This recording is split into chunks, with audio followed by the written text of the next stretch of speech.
how would you describe what kind of a statement the Mets and Steve Cohen have made by landing Max Scherzer?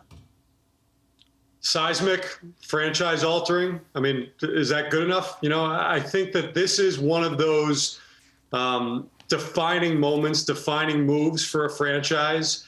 Last year we saw what Steve Cohen was willing to do when he traded for and then extended Francisco Lindor. But clearly what has happened over the last few days is a signal that he's all in, that this organization's all in, that they will spend whatever it takes. And especially with a guy like Max Scherzer, who certainly there had been reports out there that maybe he was hesitant to pitch in New York, that he wanted to stay on the West Coast.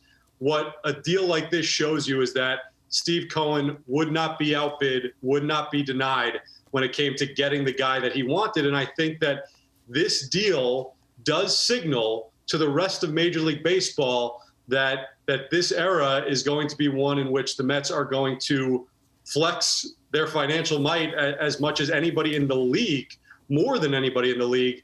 And I do think that it changes the perception around the league and changes the game in the short term and the long term for this franchise.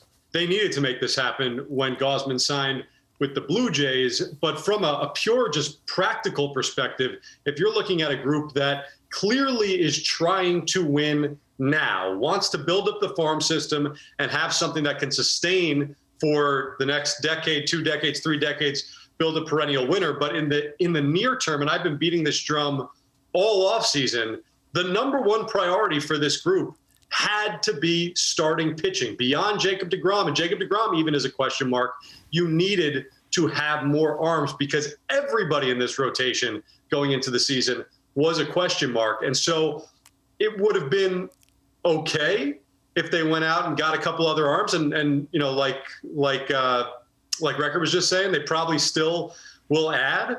But in terms of the game-changing type moves, the moves that would put this team over the top into a category where they could be viewed as a legitimate contender, once Gausman was off the board, it had to be Scherzer. And I think when you look forward, everything has a question mark.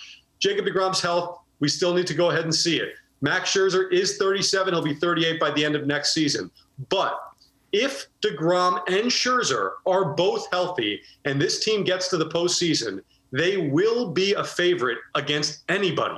It is very difficult to envision another team being able to put a 1-2 punch in a short series better than Jacob deGrom and Max Scherzer. And so what the Mets have done now is they have blown through what their ceiling can be this year.